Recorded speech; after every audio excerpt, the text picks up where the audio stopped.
table. Let us pray together. Lord, help us to become masters of ourselves so that we might be the servants of others. Take our minds and think through them. Take our lips, speak through them. Take our hearts and set them on fire. Amen. The Word became flesh and made its dwelling among us. A few years ago, there was about a week's block of time when you couldn't turn on CNN or one of the other cable news channels without seeing the story of Ashley Smith and Brian Nichols. They remember Brian Nichols was a man who was on trial in Atlanta, Georgia for rape and murder, rape and assault, among other things. And as a security guard was escorting him to his trial in the courthouse, Brian Nichols somehow managed to grab the guard's gun and kill the guard, a judge, and several other people as he made his escape. And as you can imagine, this massive manhunt was underway, and every moment of it was broadcast live for our consumption. And when he was finally caught, we found out that Brian Nichols had taken a woman named Ashley Smith hostage in her home. Now, Nichols was threatening to kill her, but Ashley Smith was kind to him. She made him breakfast, and she even shared passages from the Bible and the purpose-driven life with him, and eventually Nichols let her go, and he left, and he turned himself in to the police. It was a pretty incredible story, so as you can imagine, the media immediately focused in on this, and particularly on the role of the book, The Purpose-Driven Life, played in the story. And Rick Warren, the very famous author, he was on all the cable news shows, and the book just shot right back up to the top of the bestseller list. It was a pretty incredible story. But after all the media attention dies away, and we had a few moments to kind of sit back and consider all of this, perhaps we should ask ourselves, what if in our collective amazement over this rather unusual story, we might just have missed something? What if just maybe God might have been at work in a way that we hadn't yet considered? Now, Brian Nichols was obviously a very different person after his encounter with Ashley Smith. And from all the stuff we heard on the cable news shows, we might think that Brian Nichols was inspired to change because of some great rational argument that he found from the book, The Purpose-Driven Life. Now, that may be the case. But then again, it might be that he was not so much swayed by a rational argument, but rather, to quote John Wesley, the father of my own tradition, it could be that his heart was strangely warmed. If that's the case, then we are led to ask, well, what did it? What could have broken through all of the rage and the fear that was clearly surrounding this man's heart? What could have broken through and warmed his heart? What if, while the passages from the Bible and the purpose-driven life were very important and indeed very meaningful to him, what if the thing that made the biggest difference was that Ashley Smith made him breakfast?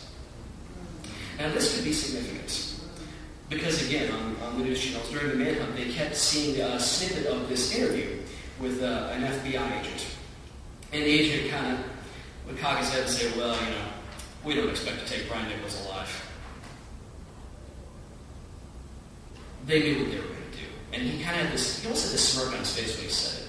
The police and the federal authorities, they knew how this was going to end. They were going to kill the guy.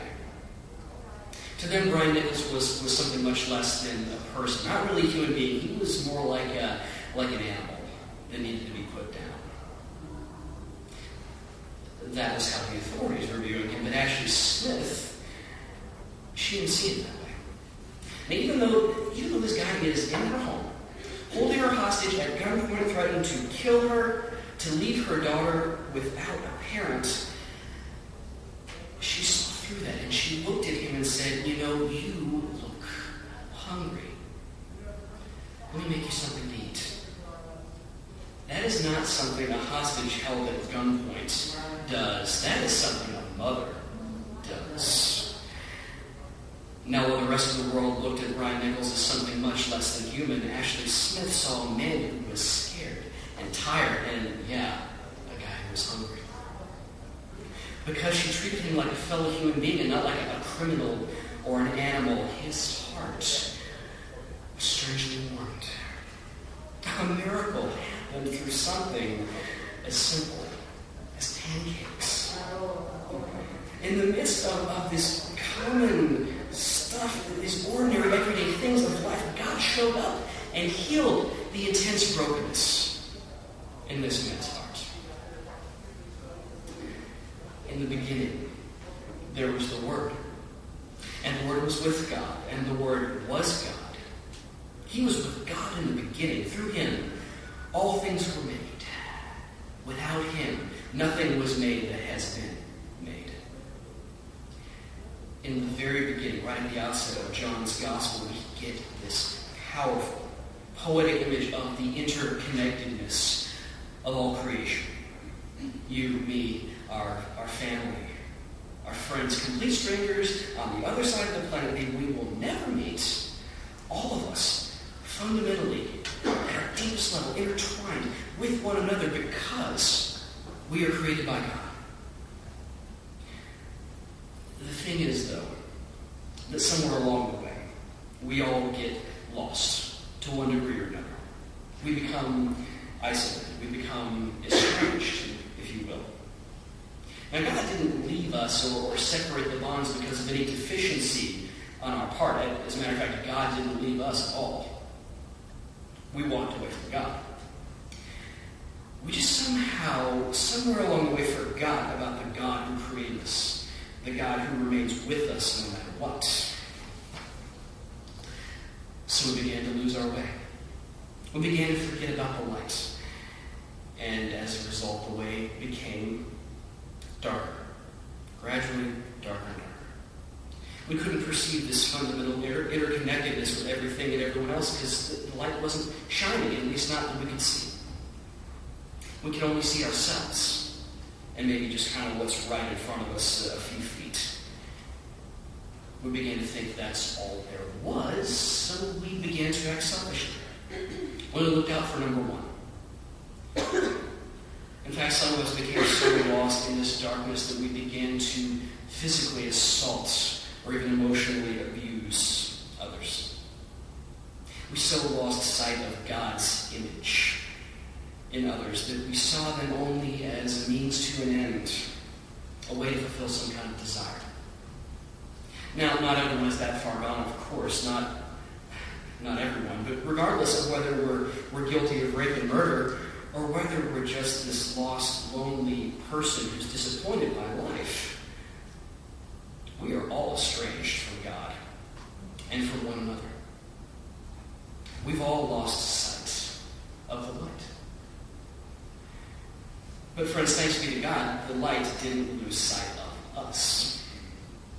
The Word, the Logos, as it says in the original Greek, the one who was present and active with God in the creation of all things, came to remind us of the light.